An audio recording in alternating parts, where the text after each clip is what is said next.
Você sabe quem foi o pior jogador da história do campeonato inglês? E sabia que ele só virou jogador de futebol porque o amigo dele fingiu que era o melhor jogador do mundo e ligou para um técnico da Inglaterra? Essa é uma das histórias mais absurdas e bizarras do futebol, então já se inscreve no canal que eu vou te contar.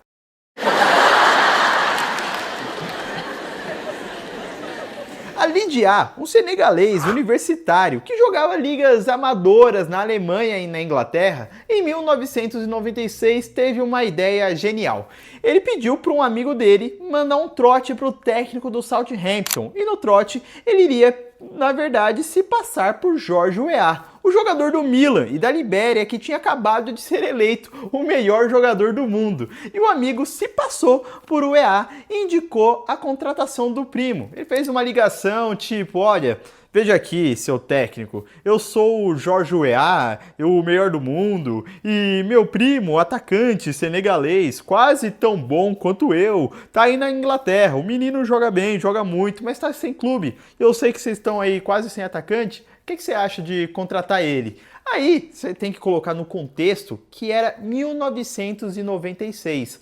Não é tanto tempo atrás, mas querendo ou não, aí já vai fazer 30 anos que essa ligação aconteceu. E não era, a internet não era como hoje. O acesso a informações de checagem de fake news era muito mais difícil. O melhor jogador do mundo, do nada, ligar para o técnico do Southampton seria muito estranho. Mas como o técnico, Souness, que é como era o nome do técnico, estava passando por um período com vários jogadores lesionados e realmente estava precisando de um atacante, ele achou que a notícia que o Southampton estava sem atacante estava correndo o mundo, a informação chegou no George Weah e o George Weah quis ajudar. Ele falou, putz, é meio bizarro? É, mas pô, ou eu acredito ou não acredito. Como ele ia ter certeza ou não? Ele não tinha o número verdadeiro, não conhecia o Weah pessoalmente para contestar a informação e acabou acreditando. E o amigo continuou na história. Então, é que meu primo joga futebol no futebol universitário, tem 22 anos, já passou por ligas amadoras na Inglaterra, Alemanha, mas não tá tendo muitas chances por preconceito, mas pode confiar que ele é bom. O técnico falou, tá bom, né? Fazer o quê? Traz um moleque aí que eu vou fazer um teste com ele e aqui ele vai ficar por um mês e se ele continuar indo bem, a gente continua o contrato. Aí o cara foi contratado pelo Southampton e contra o Leeds, pelo campeonato inglês, o ídolo do clube, Le Tissier, se machucou. E como eu já comentei aqui, o Southampton estava passando por um período com vários jogadores machucados. Então ele falou, putz, estou com pouca opção no elenco, é legal deixar esse moleque treinando aqui. Treinava mal demais, mas chegou em um jogo que o ídolo do time se machucou também. E falou, pô, vou ter que colocar esse moleque em campo. E aos 32 minutos do segundo tempo, chegou a hora. Sem nenhuma opção de atacante no banco, o técnico mandou o garoto aquecer para entrar. O cara entrou aos 32 minutos, mas a exibição dele foi tão ridícula que o técnico percebeu a vergonha que ele e o próprio jogador estavam passando, que ele decidiu tirar o cara do jogo aos 40 minutos. Ele ficou 8 minutos em campo. Imagina se jogar tão mal, que em 8 minutos o cara percebe que tá bizarro e nem compensa você continuar ali. Foi isso que aconteceu com ele. Para improvisar, o técnico preferiu tirar o atacante, entre aspas, atacante, para improvisar qualquer outro jogador de outra posição, porque, mano, o roupeiro jogando seria menos bizarro.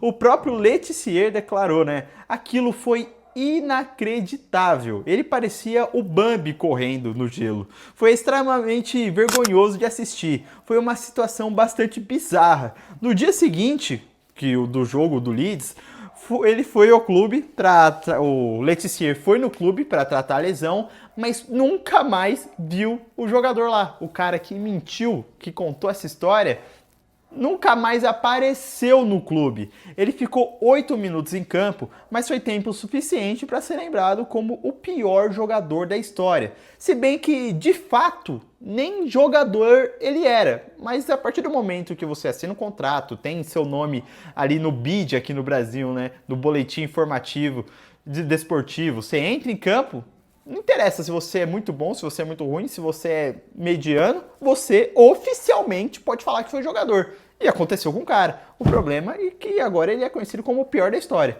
não demoraram muito para descobrir. Na verdade, demoraram um pouquinho, né? Ele chegou a entrar em campo, durou menos de um mês, mas descobriram que ele não tinha 22 anos. Na verdade, ele tinha 31 anos, que ele não era um universitário e muito menos não era primo do EA. Mas quando essas informações chegaram, o contrato de um mês que ele tinha com o clube já tinha se encerrado e o jogador nunca mais foi visto pelos colegas de Southampton.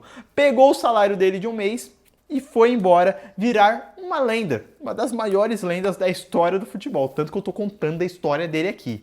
E não acaba por aí. Logo depois do ocorrido, o técnico do Southampton encontrou o EA pessoalmente. Depois de tudo que aconteceu, ele viu o cara que era o melhor do mundo pessoalmente e foi perguntar, foi falar dele e foi tirar satisfação. Como você me indica seu primo, um jogador ruim daquele? Eu passei uma vergonha internacional, todo mundo fazendo piada de mim. O EA falou: o que você tá falando, mano?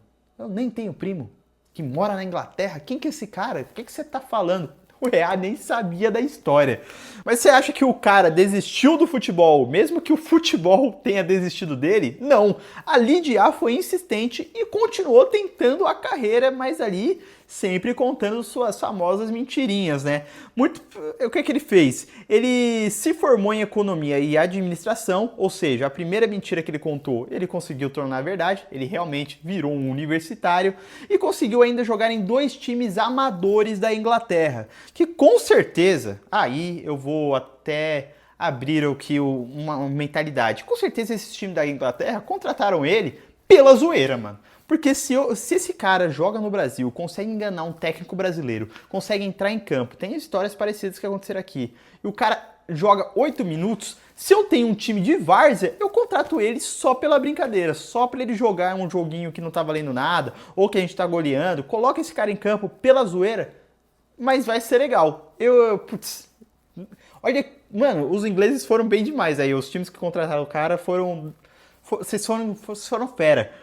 E essa de coisa de pior jogador da história do campeonato inglês, só para registrar aqui, não fui eu que inventei, tá? Os jornais The Time e o Daily Mail, super reconhecidos, montaram já listas dos piores jogadores da história, feitas por especialistas, mas também contaram com o voto do público.